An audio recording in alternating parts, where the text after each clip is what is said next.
Welcome, everybody, to the last live edition of Four Idiots as we break down whatever the hell this game is tonight.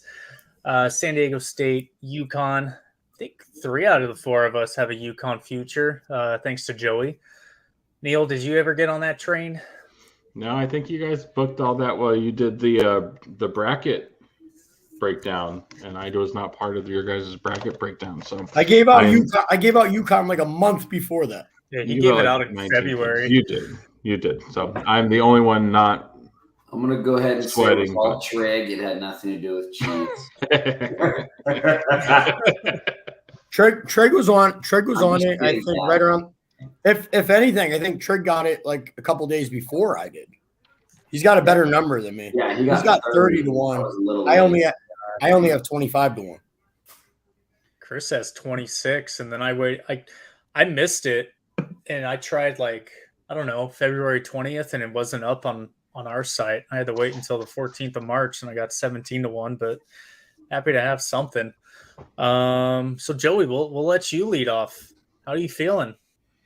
So obviously not a huge fan of the late line movement, but I just figured sitting at 7.5 for so long, you figure it was going to get hit sooner or later.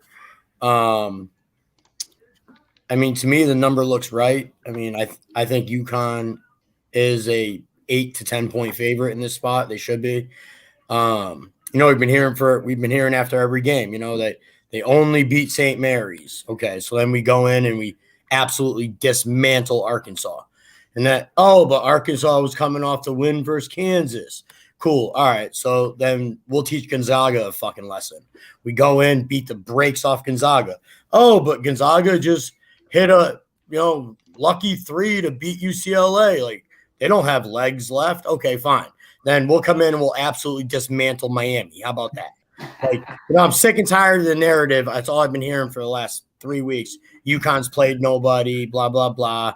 UConn's played nobody, and San Diego State shouldn't even be here.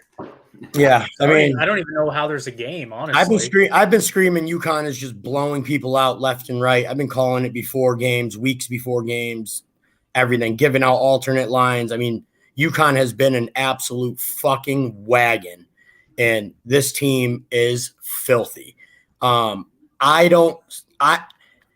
don't see how San Diego State scores points tonight. I mean, this team is fucking anemic on offense. They are absolutely trash. Me and CT Betts were holding money line tickets at the casino the other night. It's like this fucking team just can't score.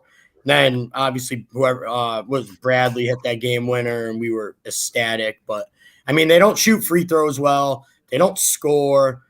I hear about how they're defend the 3 superb, like very well, but this fucking FAU team had no problem scoring against them. I think UConn comes out tonight and just absolutely fucking dismantles these fucking bums from San Diego State.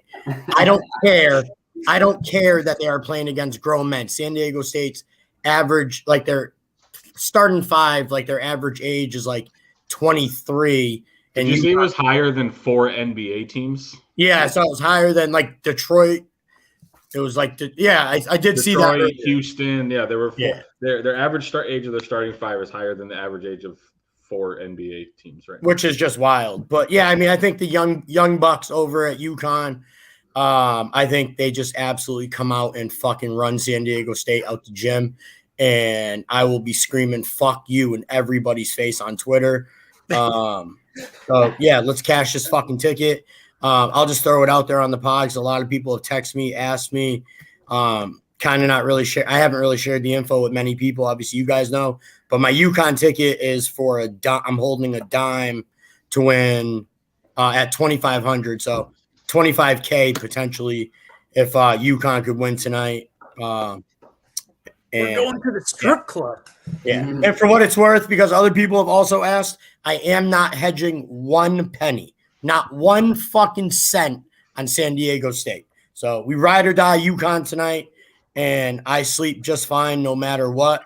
But I think no matter what, I can't believe it. He's lost more than 1,000 on a game before. He doesn't give a shit.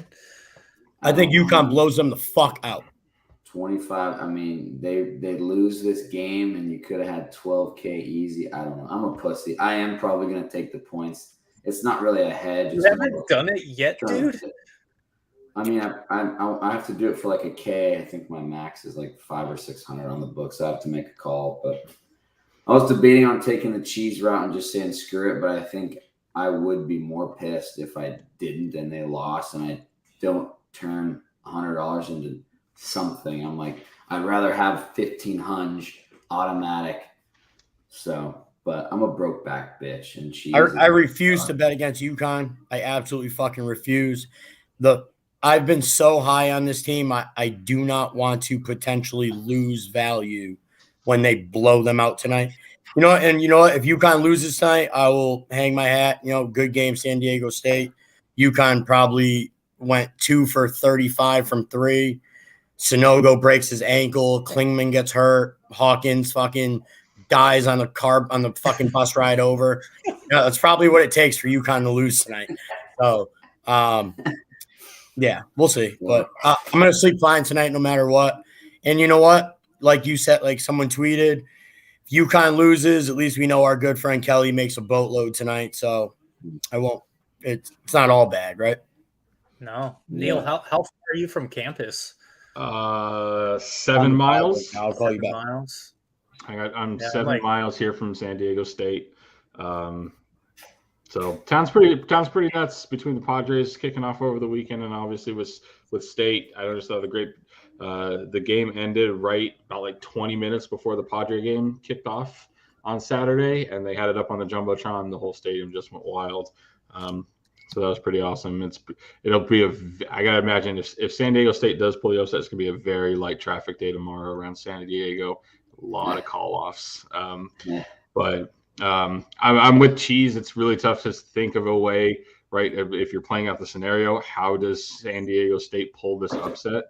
And I think a lot of things have to happen in order for it to get there. We've talked about it a few times. I always like to think, what would we do if this was like a regular season game? And don't know how we wouldn't hammer UConn in every way, given the way that, you know, San Diego State wins on the only buzzer beater so far of the tournament. We would definitely be looking to fade that spot, you know, coming off of the next one. We've talked about it umpteenth times in our group chats. Auburn is the one that comes to mind. I think when they went on the road and beat Tennessee. No, or was it Missouri that did that? We were on them in both spots, I think. In both, right? So Yeah. This is the spot that we look to fade when you get a massive upset. And I mean, it was an upset, right? They were down the entire second half. Right? The only time, right, San Diego State led in the second half was when the clock read 0. Literally. Right? Which was wild. So, this is a spot that we would fade, SDSU. I look at it a lot like the Arkansas game and the way it plays out. Like this team, San Diego State if San Diego State gets down, there's no route for them to get back in the game. Right? I said it on the Arkansas game. If UConn goes, they have to literally pray UConn doesn't score. If UConn scores at will, this game's over. It's over, and it's over early. And so I can't imagine. Again, I can't play out a scenario in which it's not. My boy just texted me and just wanted me to relay to Hazmat Suit what a straight coward bitch he is for hedging. Literally, just received that text. I'm not even kidding. Yeah. Who? Shout out my boy Soheb. He's one of my buddies, another diehard Met fan. I haven't done it yet. Well, don't be a bitch. So Neil, are you laying it -7? I have done absolutely nothing yet. I'm sick to my stomach knowing Cheese's bet. So well, I mean, don't let me stop you. I'd be sick to my stomach. If I knew it was just like Kmart and Duke's bet. So I'm sick to my stomach. I feel like I've got enough on it already with just rooting for the Dads. So I'm gonna kick back. Oh, I appreciate that, pal. I appreciate the Dads. I can't think of it. I hate missing the worst number. I kind of look to dabble that 69 team total for UConn. Looked a little appealing. Obviously, UConn hasn't had a game where they scored less than that. San Diego State only gave it up once, and that was last game against FAU. I may dabble in a little UConn team total over, but so far. Does the defense of San Diego State at least scare you like a little bit? Because like I keep hearing about them, and I keep hearing how they defend the three so well, and they're big, and they guard well. Like, dude, FAU went up and down the court. It was like they weren't missing, dude. They scored whenever they wanted. Had 4 guards out there, and they hadn't seen anything like it all season. Dude, I just don't see how UConn doesn't just come out and just fucking bury him. I mean, it's God's honest truth. That's the thing. It's like the narrative is the narrative, hey, they shouldn't even be here. They got lucky against Creighton. They got lucky at FAU, shouldn't have blown. There's no way FAU should lose that game and give up those fucking – I don't know how you shouldn't give up those rebounds in middle school, let alone college Final Four. You're letting the team shooting the free throw get like 3 or 4 of those missed rebounds to keep them in the game. So I know what's the narrative. Aztecs shouldn't even be here. It should be FAU. Well, Duke, let me ask you this. Like, holding a UConn ticket after seeing what you saw, would you prefer holding a UConn ticket playing FAU, or would you prefer to be playing San Diego State in this spot? I'd rather be playing San Diego State. Yeah, I mean, everything had to go right? Everything bounced their way. Yeah, you think FAU looked like the more complete team all game. They just let it slip. I don't know. Kmart, Nelly, who would you guys rather be playing? FAU. San Diego State for sure. FAU just because of the guard play. I mean, they both would have just shot up threes, but I have a theory on the game flow. Like I texted it to you guys earlier, where I haven't bet it yet, and I probably won't now because I missed the game total. But for whatever reason, my gut thinks it's actually going to start fast, where we're going to get over 61 first half, and then it's just going to tighten up second half, kind of what we saw in the Final 10 in the FAU San Diego State game, where it's just really hard to get points, similar to what San Diego State did to Alabama. And ultimately I don't want to say I hedged. I just took the 8 yesterday because it's so many fucking points in a final. And we know the sharps are on the under too. So it's like, if it's going to go under, we didn't think they were going to score 72 points. We said if FAU scores 70, there's no way San Diego State wins that game. Joey, you were even saying in the 60s they're probably not winning that game. Yeah. So they found another way to win a game that they shouldn't have won. And you see people saying, "Oh, they shouldn't have beat Charleston." It's like we're up the entire game against Charleston. FAU just left the door open. They left the door open too long. Yeah. Like they had so many chances to put that game away. I mean, I joked about it. With the Wisconsin, we're going to have another 9-minute drought. I mean, FAU tried, but San Diego State tried themselves to lose that game because they couldn't make free throws. Like I was sitting there just getting really frustrated because I'm like, how many are you guys going to miss? And we're not talking 60%ers. They hit theirs. The guys that are pushing 80% were missing them. And that's what you can't account for in a title game. I mean, when it was 132.5, I was like, shit, yeah, I'll take that under. Now, probably just wait. I don't know. I'll probably see if I'm right on the first half over and then try to get something, back up and above what it was, 133, and bet the live under. But I don't know. Like, I like the idea of the hedge. I don't have as much as you do. So it's similar to Chris, where I'm like, you know what? I want to enjoy this game. San Diego State shocks the world. I don't want to be pissed because I'd be pissed, like even losing $100, just like, what happened? Yeah. So to me, it makes sense. I have a window where unless I start degenning live bets, I'm going to win money in this game, which Chris knows. So there's a good chance. Yeah. If it goes like Kmart, I might do it. Me and the boys were on a nice golf trip this week, and we hammered the under second half, and it was 70.5, and that buzzer beater landed on 70, so we half pointed it, and we were fucking. And then we hammered the under and UConn, and it was a good weekend. But so hopefully we can do it again tonight. Yeah, at 8 points, there's no shortage of possibility of getting a live and taking SDSU on the live, right? We talked about last one, halftime of Miami Houston, and you still had it. Dog's going crazy. It didn't work last time, Neil. It didn't work last time. I'm not shooting for it. But there won't be a shortage of opportunity to take a live if you think that this game's going wrong. I disagree. In the one point, if I was holding a UConn ticket, I would much rather be facing FAU, because I think in this matchup, you would be like men versus boys from a physicality standpoint. Like this is men showing up for SDSU, right? Like from a physicality standpoint, like I can see that. Yeah. Goldischlav or whatever the guy's name. You saw how they pushed around. Sonogo would dominate that dude. Would murder him. I'm not sure yeah. he's done right. Him versus Mensa tonight, like those are two dudes. Like it was more. Yeah, it's more excited to FAU's see guard. Sonogo It's more and Mensa. FAU's guard play and ability. But wouldn't you see? I'm not worried. I wouldn't be worried about UConn's ability to score guard on guard. You'll outscore. SDSU could muck up I would get more worried about the ability of a team to muck up a game, But UConn can play both. I mean, UConn can play a game, in either fashion. UConn can play a game in the 60s, and they can play a game in the 90s. In the 90s, and they would, and they could still win. So they were one of the few teams going into the tournament that you said that they could play and have shown, right? St. Mary's. I think we talked about St. Mary's was a perfect example. They can win a game 70-55, right? It doesn't have to be, a crazy, 87-63 like Iona was or anything like that. They're one of the few teams that have the experience and would be able to play it both ways. Yeah.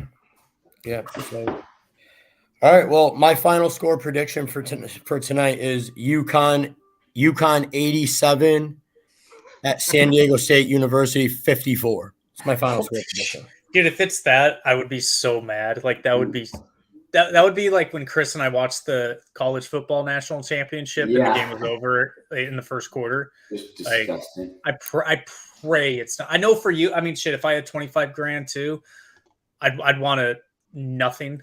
I just hope it's over after 5 minutes. But God, is a fan. UConn comes out hot, goes up like 14-4, 10-3. This game might be over quick. Well, I mean that's why I like the over 61, because I agree. I think it's going to start off fast. I mean, if we think both these teams are going to come out and play the way they've played the first 36 games, we're fucking stupid.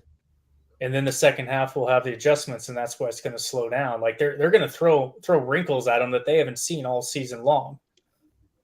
So I agree. That's the other fun part to watch. Neil, you said you had a question at the end. Yeah. So here was my question, because we're not going to do a recap pod. I can't remember. We're not doing a recap or pod just to tie a bow on. I was interested to see what you guys think. Let's say UConn wins this game by double digits, right? And it's not a sweat. What's the narrative of this UConn team in history?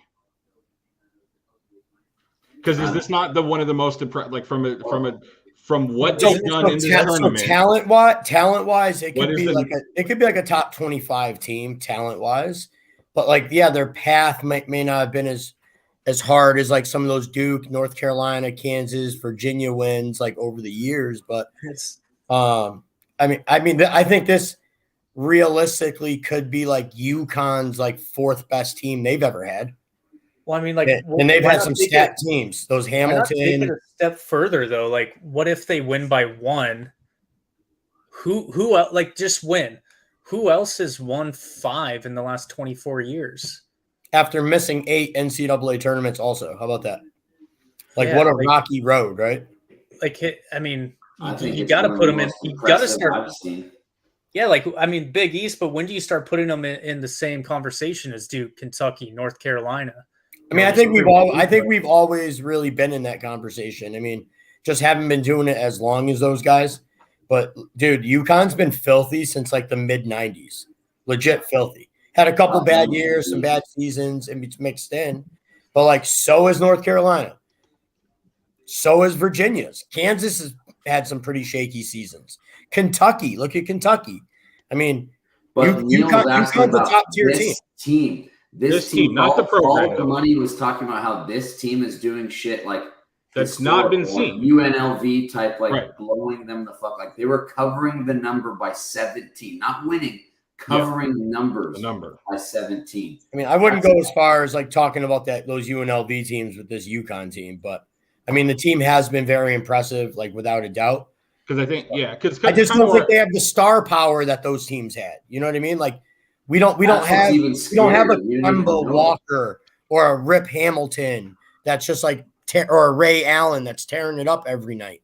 Like these guys spread it out. I think it's a little bit different. That's what makes them a great team, though. They actually play as a team.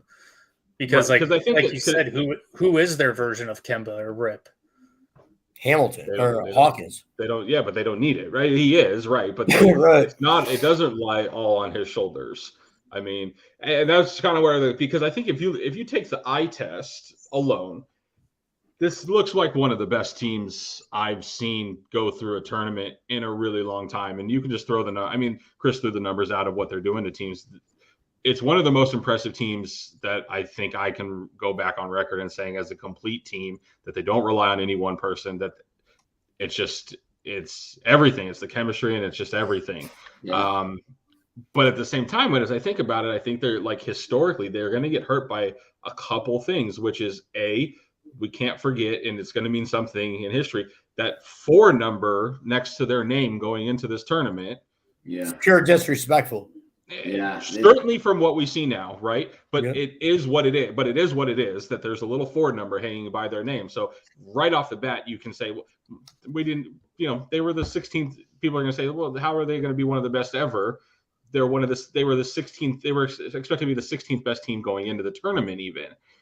And then I haven't done the math, and I'm waiting. I was listening to some podcasts earlier. I haven't seen when's the last time somebody not ranked 1 or 2 won a national championship without having to face a 1 or 2, right? How do you go through an entire tournament through the national championship game, win a natty, and you never faced a 1 or a 2 seed? Like, I almost think that the path that they had, while great, and if they win the national championship, great, but it almost is hindering them even more so than that 4 hung by their name, disrespectful. Right. It's like they were given the opportunity to face some of the best to prove what they were. And that's a little unfortunate, I think. And, history could play out, right? I think, Joe, you were talking about it. I think they've got a ton of talent coming back. They have one of the best recruiting classes coming in. Number three recruiting class in the country next year is coming in. What does that number open up on them to win it again? I haven't seen anything yet. I mean, I wouldn't be surprised if it's one of those for like that Gonzaga years from years past where they're holding like a disgustingly low number, potentially. Like, those years where it was like going into the tournament where it was like Gonzaga versus the field. Dude, so if UConn wins tonight, do they open up the preseason number 1? 100%. You think so? I think so. Yeah, I mean, I think they will. I'd love to see these seeds going down. I think people are saying that we might see a lot more of this in the tourney coming up, because back in the day it was the 1s, the 2s ruled. I think with the transfer portal and all this shit going down, and kids like, you got teams like SDSU and FAU that are like keeping kids there and playing together for years. And SDSU a couple years ago would have been a number 1 seed, right? When the COVID year, like they were fucking legit that year, and they got screwed by the fucking pandemic, but whatever. So I hope we see a lot of these smaller schools come out, and everyone's gonna say, oh, well, they didn't beat a Kansas or whatever, so that doesn't make them the best. Fuck that. I watched a rerun of the Kawhi Kemba fucking game earlier. Yeah. Yeah, from what was it, 09 or whatever? 2012, whatever fucking year it was. But yeah. All right, dads. Well, listen. Good luck to everyone tonight, unless you're holding a San Diego State ticket. Fuck you, Kmart. Can't believe Has is bailing on me. This cat rode the UConn train with me all year. Now all of a sudden he's like, San Diego State money line. I got a year since March. You're the one. I had more money on UConn last game, bitch. No, maybe not. Yo, UConn is about to smack these fools tonight. Just remember that. We'll see. Can't wait to watch. Hour and 14 minutes away.